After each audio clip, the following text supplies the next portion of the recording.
ত্রিপুরাজ্য থেকে দুঃশাসনের রাজত্ব অবসানের শপথ গ্রহণ করার দিনে পরিণত হয়েছে। আজকের দিন থেকে এই দেশের শত্রু, আমাদের রাজ্যের 40 লক্ষ মানুষের শত্রু ভারতীয় জনতা পার্টি এবং তাদের দূষক ত্রিপুরা মথা এবং আইপিএফটি দিন গুণা শুরু করো।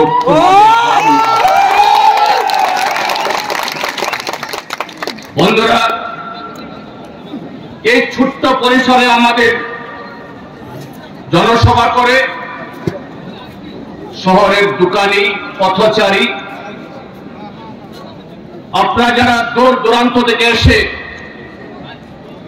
একটু আরামে বসে বক্তৃতা শুনবেন, সে উদ্দেশ্যে যারা এসছেন,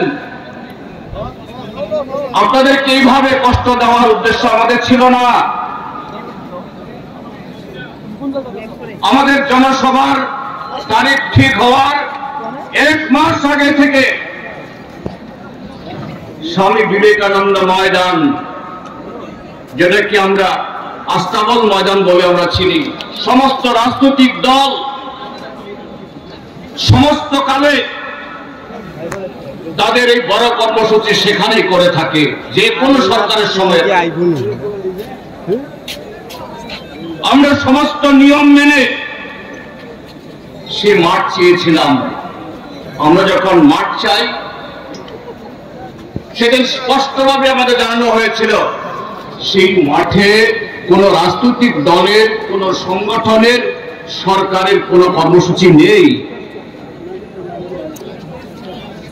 আপনারা জনসভা করতে পারেন। তড়িঘড়ি এই জনবিরোধী সরকার, গণতন্ত্র বিরোধী সরকার, সংবিধান হন্তারক সরকার সেখানে একটা মেলা লাগিয়ে দিল।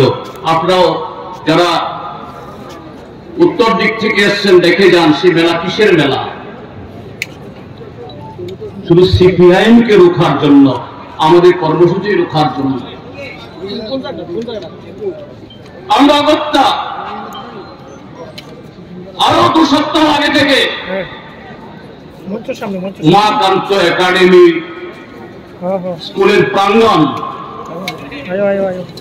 যে প্রাঙ্গণে 2023 সালের 12ই জানুয়ারি খোলা দিন, বৃহস্পতিবার, আজকের দিনে এই ত্রিপুরা রাজ্যের মাননীয় মুখ্যমন্ত্রী ডক্টর মানিক সাহা, সম্ভবত তিনি তখন শুধু মুখ্যমন্ত্রী না, দলেরও সভাপতি ছিলেন, তাদের সর্বভারতীয় সভাপতি জগৎ প্রসাদ নাড্ডাকে এনে জনসভা করেছেন। আমরা বলেছি আপনারা যদি স্বামী বিবেকানন্দ মাঠ দিতে না পারেন সে মাঠটা দিন। বলছেন জানাবো। আজকে 2 সপ্তাহ পেরিয়ে গেল, তার জানাবার সুযোগ হয়নি। অবস্থা আমরা এই জায়গাটা চেয়েছি মাত্র গতকাল সকালবেলা, গতকাল এখান থেকে প্রায় 20-22 ঘন্টা আগে মাত্র এই জনসভার জন্য আমাদের অনুমতি হয়েছে। এরা অনুমতি না দিলেও আমরা করতাম।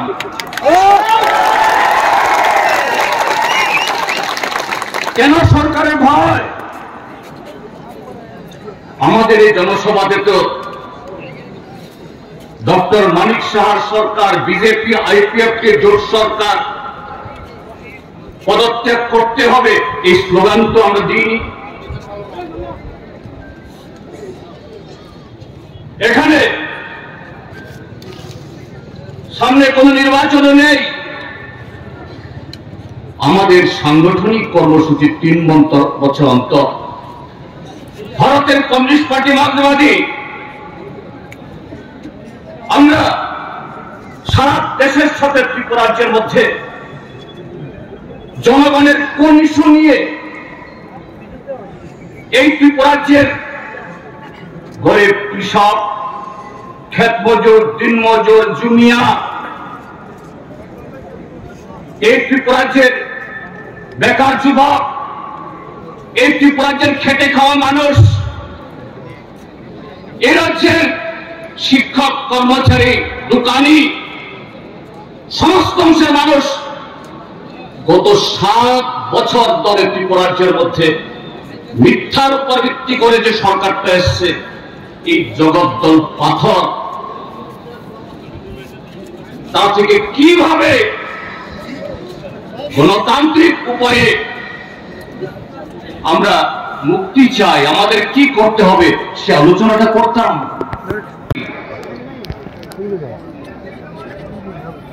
তাদের উৎস কোথায়?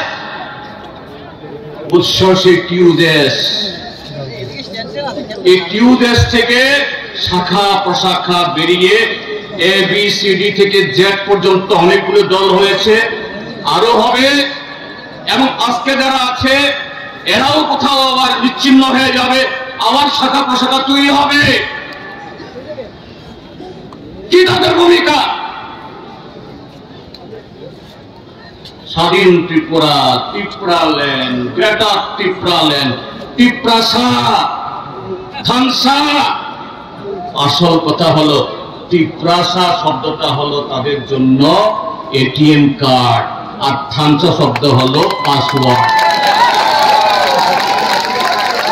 এই ত্রিপ্রাসা থানসার নামে শুধু ত্রিপুরা রাজ্যের ট্রাইবেল অংশের জনগণ না, এই ত্রিপুরা রাজ্যের সমস্ত অংশের মানুষের প্রগতি, তাদের জন্য যা কিছু শুভ উদ্যোগ এ রাজ্যের মধ্যে যা কিছু অর্জন গণমুক্তি পরিষদ, কৃষক সভা, সিপিআইএম, বামফ্রন্টের হাত ধরে অর্জিত হয়েছে, কিভাবে নস্যাৎ করে সময়ে সময়ে যুগে যুগে বুর্জোয়া দলগুলোর দালালি করা যায়, সেই দালালি তারা করছে। আর সেই দালালি থেকে এদের কিছু নেতা কোটি কোটি টাকা কামাই করে হদিশ হয়ে যাচ্ছে, এরাও হদিশ হয়ে যাচ্ছে। কাজে বন্ধুরা, আজকে আমাদের ত্রিপুরাজ্যের শাসক দল ভারতীয় জনতা পার্টি, বিজেপি, ত্রিপুরামথা, আইপিএফটি জোট সরকার আমাদের এই সমাবেশকে তারা যে জায়গায় ঠেলে দিল,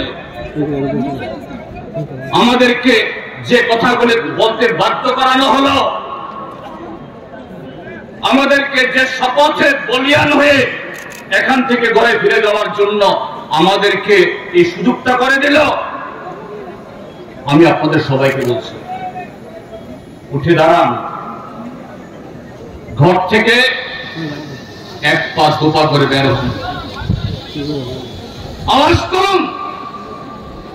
ত্রিপুরাজ্যে 365 দিনের মধ্যে এমন একটা দিন বাদ যায় না, ধর্মনগর থেকে সব রূপক দেখছেন, কোথাও ছাত্র, কোথাও কৃষক, কোথাও ক্ষেত মজুর, কোথাও জুমিয়া, কোথাও বেকার যুবক, তারা তাদের প্রতি যে বঞ্চনা, তাদের প্রতি যে অবহেলা, সেই 10,003 বাদ্য বিলম্বিত শিক্ষক থেকে শুরু করে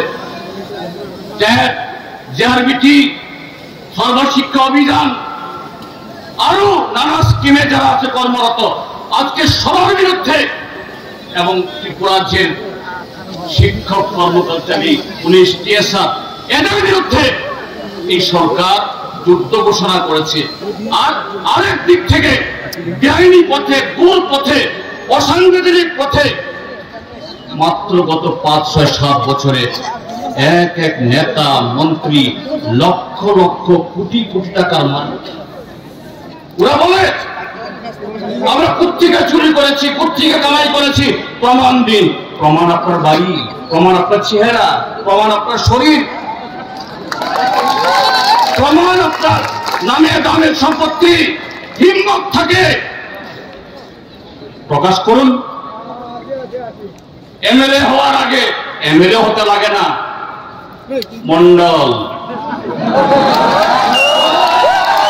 বলে এদের নাকি বৃহত্তম গণতন্ত্র, এই পৃথিবীর সবচেয়ে বড় রাজনৈতিক দল, এদের দলে নির্বাচন নাকি ওই বাইরে থেকে এসে ভারতের নির্বাচন কমিশন যেরকম ভাবে ভোটাভুটি করে নির্বাচন করে, এদের সে নির্বাচন নাকি হয়।